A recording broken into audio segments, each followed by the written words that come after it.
an adult facility. He spent about 18 months incarcerated. He ended up splitting time between Cheltenham Youth Detention Center, juvenile detention, and Jennifer Road, the adult jail in Annapolis, Maryland. Sura returned home in 2018 and he got a job at a nearby grocery store.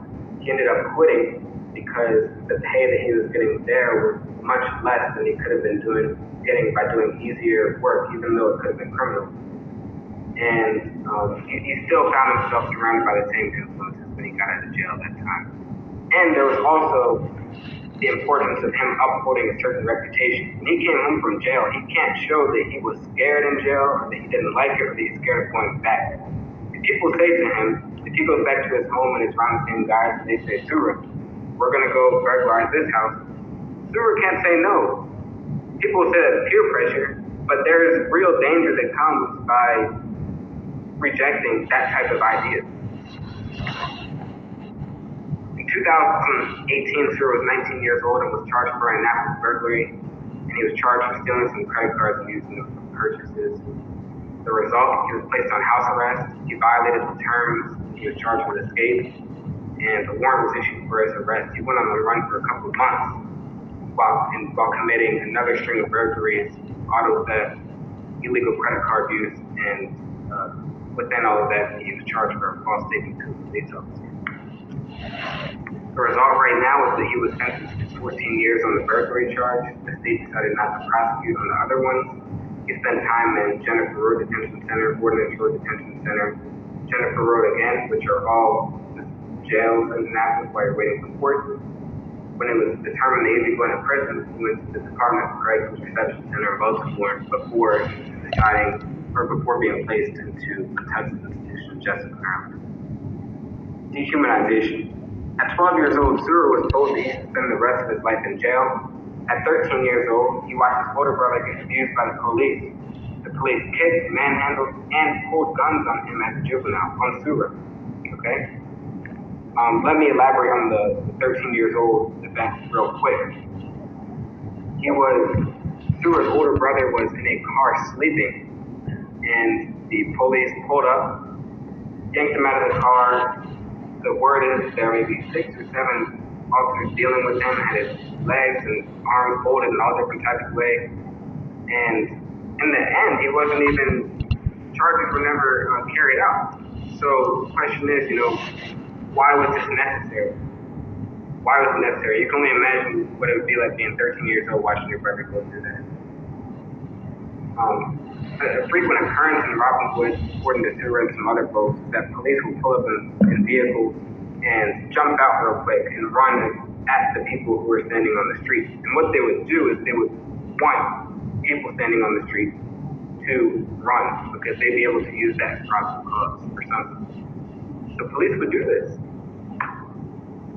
Not recently, maybe within the past couple of years, a person in authority suggested that Sura had a future flipping burgers. The person brought Sura into a room and said, I'm not going to go into the details. I don't want to, and we can talk later if people want to hear. But Sura was told that he would be flipping burgers for this person in authority when this guy gets off from work later in life.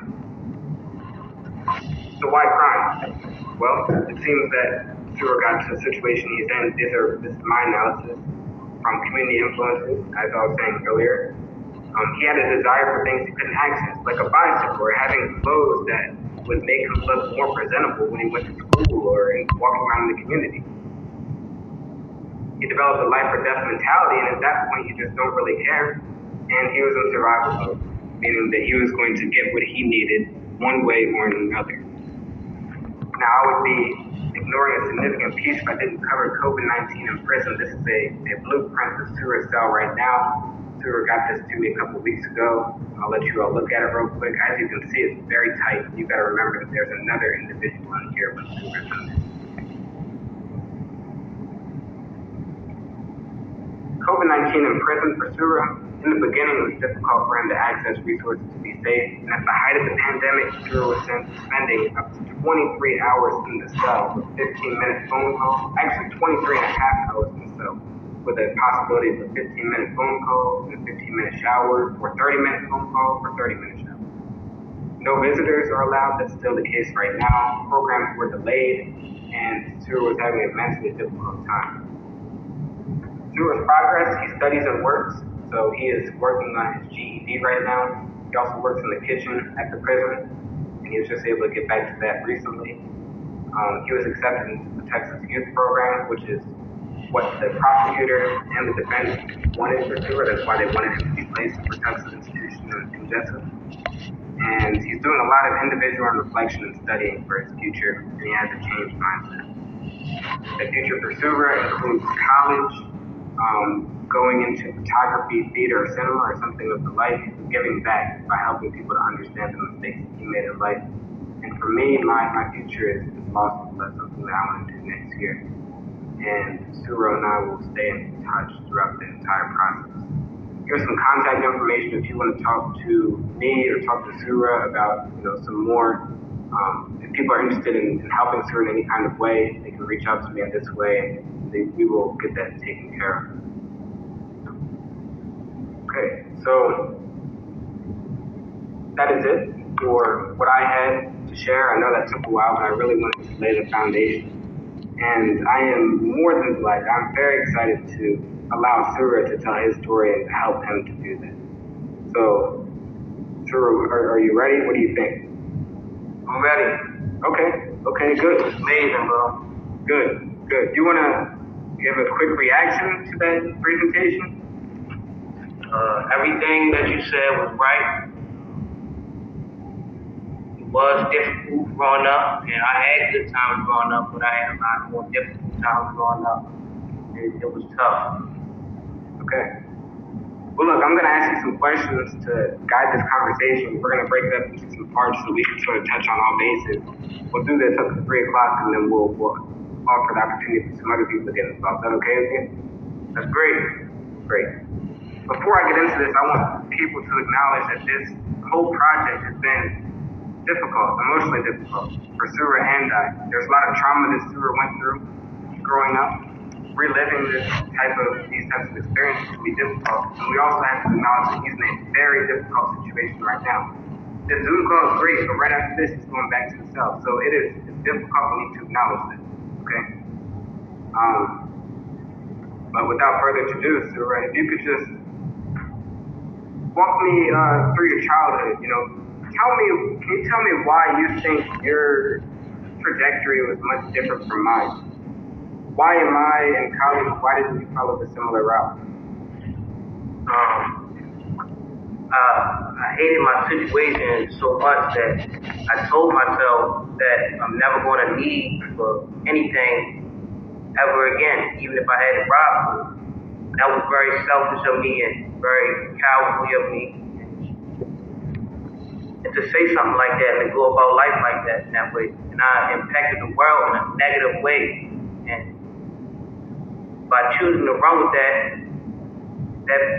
perspective, that made me, I seen my mother need, I seen my little brother need, I seen my whole family need. And that's what triggered me into criminal activity. Okay. Can you tell me why school was difficult for you? Why was it challenging? Tell me. It was challenging because the situation that I was in, it felt like when I went to school, I felt like, how am I going to survive another day in the jungle, like basically in my neighborhood? And I just felt like either I had to become one of them, or I'm gonna be eaten. So it was like a be eaten environment, just like an environment like here. And it's like I took it the wrong way. And like school was my last priority. I just felt like in my school days, I didn't feel like if I wanted to live, I didn't care if I lived or died. Because I'm being manipulated into having to commit violence or I'm used to do certain things. And I just felt like my body was there, but my soul was gone. And and it's just like I didn't care about my life or the people that was around me. and it got worse in high school. When high school came, it got worse, and I just was tired of like a whole bunch of my neighborhood and what people had to say to me in school. And like the main reason I stopped was because my neighborhood was just so much chaos going on. I just wanted to survive another day. Tell me about this crabs in the bucket analogy. We've talked about that before. This is something that you introduced to me. What does crabs in the bucket mean, and what does it mean in Robinwood? Growing up down Robinwood, like the terms of like crabs in the bucket is like if someone see you doing good, they're gonna ruin it for you. Like so, if I have something or like growing up, I used to go to my dad's house a lot, and my dad would spoil me with certain things. And I would come back and just would be jealous of you because your parent might have more than their parent, or they didn't have a dad. And that bothers some people, and it's like when they see that, they get envy, and they get envy of the smallest things. And like if they see you with something, they talk behind your back, or they just gonna try their best to ruin it for you. And it's like it's nothing but miserable. Like you might see down there, you might ride past down Robinwood, and you might see a but you might see a group of people, and you might think that they all cool with each other, but that's not the case. They all really hate each other. It's like they go through phases. That's how life goes, especially like in the streets. Like everything goes through a phase. You never know what that person might be doing the next phase. You never know if that person might be killed the next phase. You never know if that person gonna get set up by his friend the next phase. It goes on like that, bro. So everything. Like it's all nothing but miserable down there. So just everybody not who they portray to. Okay, can you tell me about that first experience when you got arrested at 12 years old? Walk me through the entire thing. Okay, we know that you stole the bike. Went to the community, stole the bike.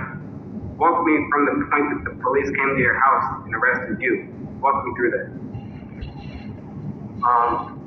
I had got a knock on the door. I had just came in the house too, and I heard when someone knocked on the door. I heard they said, "Ask the police." I thought in my head, "What I do now?"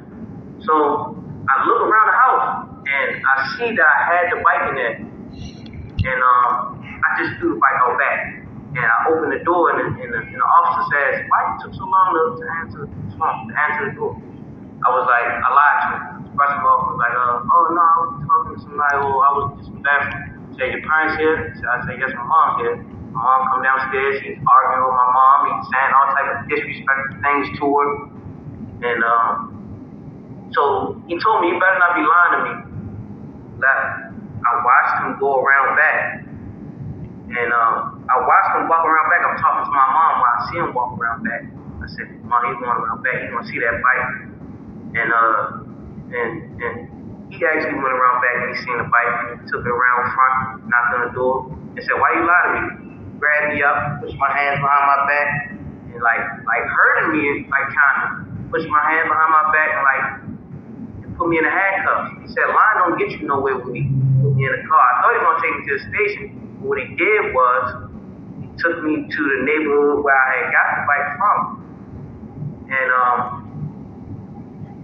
And once I got there, I'm in the back of the car, and he comes around, he goes to where I actually took the bike. It's like a little pool complex.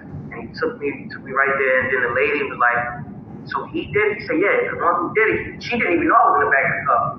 Said, "Yeah, the one who did it, he's right there in the car right there." She looked in there and she seen me. She was like, "You should lock him up for life." I said, "Can you put him in jail for life?" And me being young, I was scared. I said,